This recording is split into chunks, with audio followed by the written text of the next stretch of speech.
Puji Tuhan, kita jumpa lagi dalam PHP Pemberi Harapan Pasti.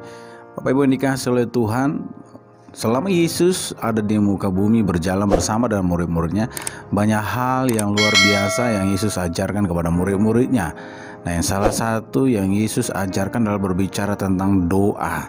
Nah, saya percaya bahwa doa itu adalah suatu perkara yang luar biasa yang Tuhan sedang ajarkan dalam kehidupan para murid-muridnya. Mari kita lihat bersama-sama di dalam Markus 11 ayatnya yang ke-22.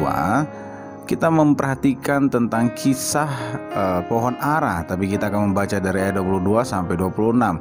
Alkitab berkata, Yesus menjawab mereka, "Percayalah kepada Allah, aku berkata kepadamu, sesungguhnya barang siapa berkata kepada gunung ini, beranjaklah dan tercampaklah ke dalam laut, asal tidak bimbang hatinya, tetapi percaya bahwa apa yang dikatakannya itu akan terjadi, maka hal itu akan terjadi baginya." Ayat 24, "Karena itu aku berkata kepadamu, apa saja yang kamu minta dan doakan, percayalah bahwa kamu telah menerimanya, maka hal itu akan diberikan kepadamu." Nah, ayat 25-nya berkata, "Dan jika kamu berdiri untuk berdoa, ampunilah dahulu sekiranya ada barang sesuatu dalam hatimu terhadap seseorang, supaya juga Bapamu yang di surga mengampuni kesalahan-kesalahanmu." Ayat 26 terakhir, "Tetapi jika kamu tidak mengampuni, maka Bapamu yang di surga juga tidak akan mengampuni kesalahan-kesalahanmu." Nah, Bapak Ibu yang dikasihi oleh Tuhan, ada suatu perkara yang luar biasa yang Tuhan sedang ajarkan pada murid-muridnya, dan juga ini masih juga bisa kita aplikasikan dalam kehidupan kita sehari-hari. Alkitab berkata, kalau kita berdoa, yang pertama yang harus kita yakini adalah kita harus sungguh-sungguh percaya. Haleluya. Di ayat 22 berkata, "Percayalah kepada Allah." Nah, inilah yang Tuhan garis bawahi dalam kehidupan kita pada waktu kita berdoa.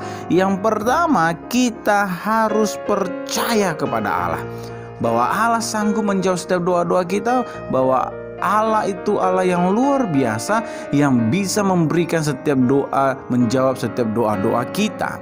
Yang berikutnya, bukan hanya sekedar percaya, tapi tidak bimbang hatinya. Di ayat 23, asal tidak bimbang hatinya. Yang kedua yang Tuhan mau pada waktu kita berdoa adalah jangan bimbang.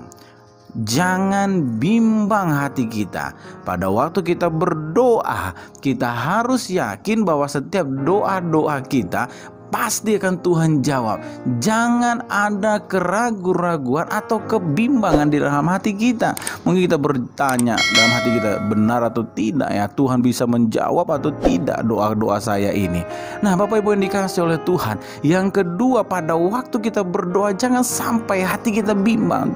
Misalnya Bapak Ibu sudah berdoa untuk pemulihan keluarga, atau Bapak Ibu berdoa untuk mendapatkan pekerjaan, atau Bapak Ibu sedang berdoa untuk mendapatkan investasi dalam usaha saudara supaya berkembang. Saudara harus tetap percaya, jangan langsung bimbang, mana mungkin Tuhan bisa menjawab. Nah, ini yang Tuhan mau ajarkan kepada murid-murid, kepada kita hari-hari ini.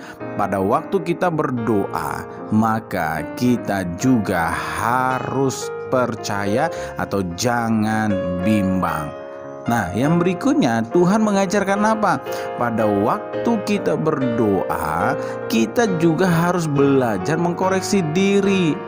Di ayat 25 berkata, "Dan jika kamu berdiri untuk berdoa, ampunilah dahulu sekiranya ada barang sesuatu di dalam hatimu terhadap seseorang, supaya juga Bapamu yang di surga mengampuni kesalahanmu." Nah, ini yang harus kita menjadi perhatian dalam diri kita. Pada waktu kita berdoa, kita juga harus belajar mengintrospeksi diri kita. Apakah kita ada suatu ganjalan di hati kita, atau kita mungkin sedang marah atau kepahitan dengan orang lain? Kita belajar terlebih dahulu mengampuni kesalahan orang lain, supaya Bapa kita di surga juga mengampuni. Nah, 3 hal ini dalam doa yang harus kita perhatikan baik-baik. Yang pertama, kalau saudara berdoa, saudara harus percaya kepada Allah. Yang kedua, kalau saudara berdoa jangan bimbang bahwa Tuhan sanggup menjawab doa-doa saudara. Dan yang ketiga, pada waktu saudara berdoa, saudara harus mengintrospeksi diri saudara. Cek kita apakah di dalam hati kita masih ada sesuatu yang tersembunyi. Saudara harus mengampuni orang yang bersalah kepada saudara, atau mungkin ada orang yang sedang menyakiti saudara. Saudara harus belajar mengampuni. Saya percaya pada waktu 3 hal ini kita jalankan, saya percaya setiap doa-doa kita pasti akan kita terima jawabannya. Dan saya percaya biarlah pengharapan kita semuanya tetap hanya kepada Tuhan Yesus Kristus. Tuhan Yesus memberkati.